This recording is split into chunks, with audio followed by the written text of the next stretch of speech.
Biz payg'ambarimiz sollallohu alayhi vasallamga shunaqangi muhabbat qilamiz. Bizniki soxta emas inshaalloh. Xolis.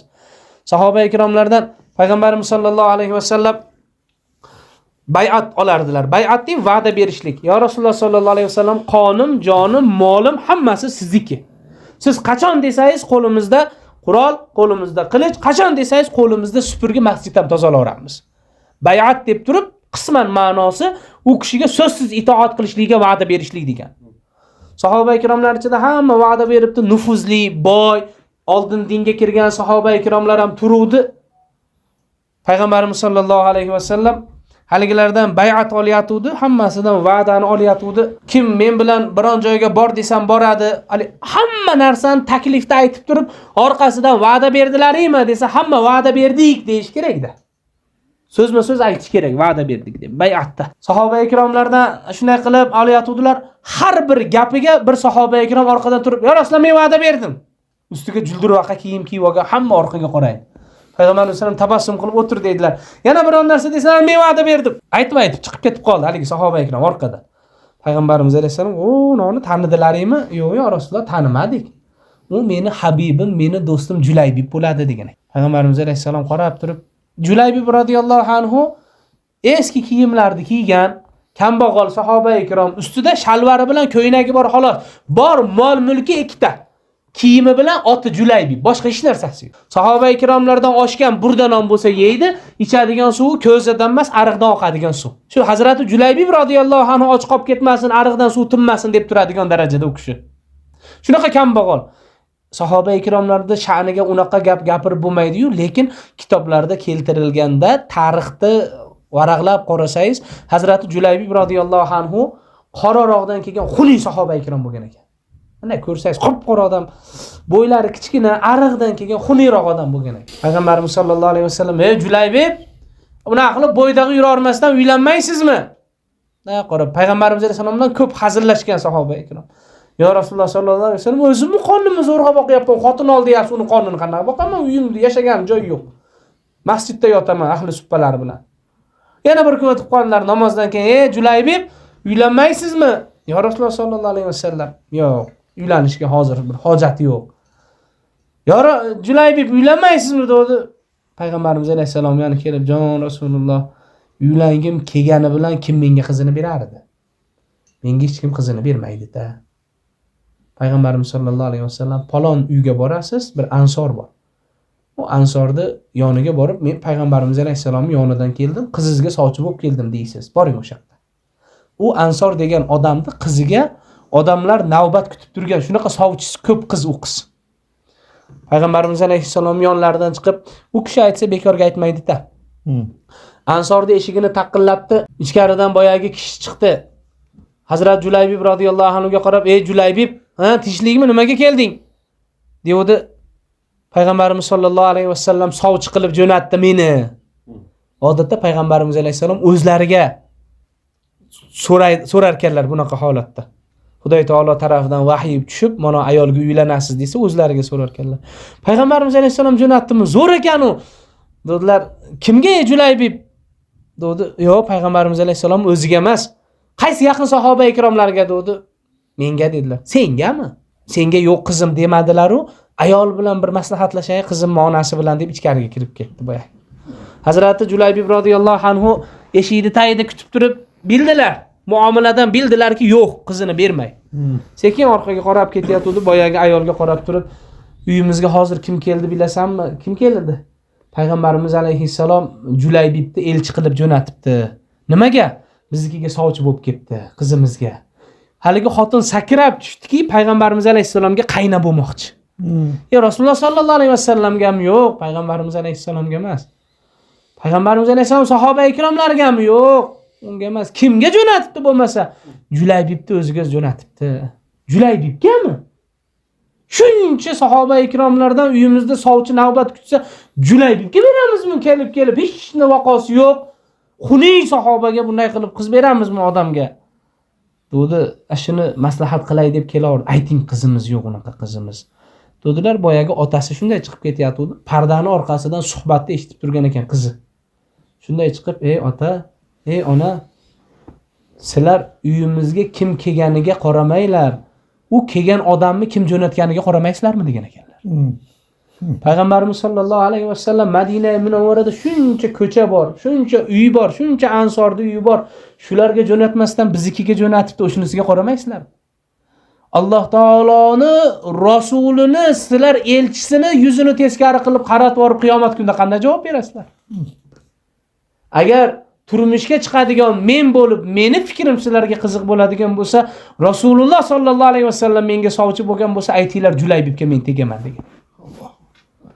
Payg'ambarimiz alayhissalomning yoniga Hazrati Julaybib radhiyallohu anhu kayfiyati yo'q, ketyaptilar. Boyagi ansor yugurib chiqdi. Julaybib deb mahallani boshiga yetib qopti. Chaqirdilar. Ayt Payg'ambarimiz alayhissalomga qizim rozi bo'ldi. Shunaqangi xursand bo'ldilar. Boyagi Hazrati Julaybib radhiyallohu anhu yosh bolani singari Payg'ambarimiz alayhissalomning yoniga borib, Payg'ambarimiz alayhissalom oyoqlaridan quchoqlab, Julaybib radhiyallohu anhuni dadasi ham, onasi ham, akasi ham, ukasi ham hammasi Payg'ambarimiz alayhissalom edi. U kishiga shunaqangi bag'irlariga sig'ib olardilar Hazrat Julaybib radhiyallohu anhu. Ya Rasululloh sollallohu alayhi vasallam suyunchi bering, ruxsat berdi. Bo'ldi, boyagi qizini beradigan bo'ldi. Payg'ambarimiz alayhisalom: "Ey Hazrat Zubayr, ey Hazrat Tolha, to'yga tayyorgarlik ko'ringlar, qo'llaringda bor sizlar." Sahoba ikromlarga aytinglar, Julaybibga yashaydigan bir qo'nalg'a chayla qilishsin. Hazrat Julaybib radhiyallohu anhu bir sahoba ikrom to'yiga kiygan kiyimi bor ekan, Hazrat Julaybib radhiyallohu anhuga berdi. Yengilari uzun ekan, qayrib oldi boyagini. Xursand, uylanganda. Uylanishga tayyorgarlik ko'rayotgan kuyov bola. Payg'ambarimiz alayhissalom o'zlari nikoh qildilar Hazrati Julaybib radhiyallohu anhu. O'zlari nikoh qilib to'y bo'ldi. Hazrati Julaybib radhiyallohu anhuga joy qilindi. U kishi chimildiqqa kiradigan bo'ldi, chimildiq yasatildi. Namozni o'qib, Masjid-i Nabaviydan chiqib, Xudoga shukr keltirib, shu uylariga kirdilar. Shu chimildiqqa kirayotgan paytda eshikda jarchi jar soldiki, xaloyiq g'aflatda qolmaylik. Falon musulmonlar yashaydigan joyda yosh go'daklari bilan ayollarni kofirlar qirg'in qilib o'ldirib yoribdi. Biz musulmonlar aziyat chekyapti ekan, Payg'ambarimiz alayhisalom jangga deyapti hamma. Qo'l puti sog' jangga chiqsin deyapti. Qo'lida qilich ushayaladigan jangga chiqsin deyapti. Bir oyoqlari chimildiqda, bir oyog'i tashqarida ayollariga bir qaradilar. Hazrati Bilal radhiyallohu anhu gapirayotgan tomonga bir qaradilar. Endi uylangan odam Payg'ambarimiz alayhisalom o'zlari ruxsat berdi, bo'ldi, dam olavur deb. Yo'q, ayoliga qarab turib, hayotda bir kun, bir marotaba bo'ladigan bu kunni tarozini bir pallasiga qo'yib, Allohning habibiga o 2-3 kun oldin bergan va'dasi bor edi. Ya Rasululloh, chaqirsangiz labbay deyman. Habibim chaqirayotgan bo'lsa, qana qilib bormayman. Payg'ambarimiz alayhissalom o'zlari qilich ko'tarib olgan bo'lsa, men uydagi olgan rohatim tatiydimi? Ayollariga uzr, ma'zurlik qildi-yu. Kesam ko'rishamiz, kelolmasam diydor qiyomatga. Bu yog'i Xudoga tavakkal. Shunday chiqdilar, kuyov ustivoshni ustidan sovut tikiydilar. Hazrati Julaybib radhiyallohu anhu ariqdan kelgan sovut tikib, qo'llariga qilich tushib, Payg'ambarimiz alayhissalom bilan borib bitta safga kirdilar. Shunday qarab Payg'ambarimiz alayhissalom: "Ey, sizga ruxsat berilgan-u. Nimaga dam olmadingiz?" "Ya Rasululloh sollallohu alayhi vasallam, urush maydonida joningiz halak bo'lib bu yoqda yursangiz menga rohat tatiydimi?"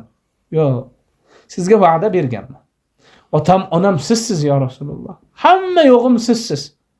Sizni tashlab ketmayman." Payg'ambarimiz sollallohu alayhi vasallam bir tabassum qildilar-u, jang boshlandi.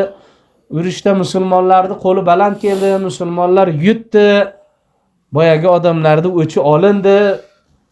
Urush qurbonsiz bo'lmas ekan. Hamma sahoba ikrom yaradorlarni bir tarafga, shahid bo'lgan sahoba ikromlarni bir tarafga ajratishyapti. Ansoriy Madinada yashagan sahoba ikromlar ansor bo'ladi. Makka mukarramadan Madina Munavvaraga ko'chib kelgan sahoba ikromlar muhojir bo'ladi. Hamma o'ziga tegishli do'st, yoronlarini, aka-ukalarini, yaradorlarini, shahid ketganlarini ajratib, "Ya Rasululloh sollallohu alayhi vasallam, hammasini tayyor qildik" dedilar. Payg'ambarimiz sollallohu alayhi vasallam chodirlaridan shunday chiqib, tiriklarga bir nazar qildilar, kasallarga bir qaradilar.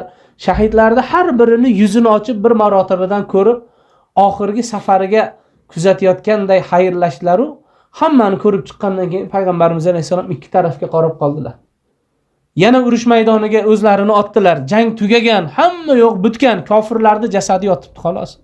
Har bir odamni yana oqtarib chiqib qoldi. Ya Rasululloh sallallohu alayhi vasallam, Makkaliklarni hammasini topdik. Ya Rasululloh sallallohu alayhi vasallam, Madinaliklarni ham hammamiz o'zimizga tegishligini oldik. Yana kim oqtaryapsiz dedi. Habibim oqtaryapman. Meni do'stim bor edi. Meni soyam bor edi. Julaybibni oqtaryapman.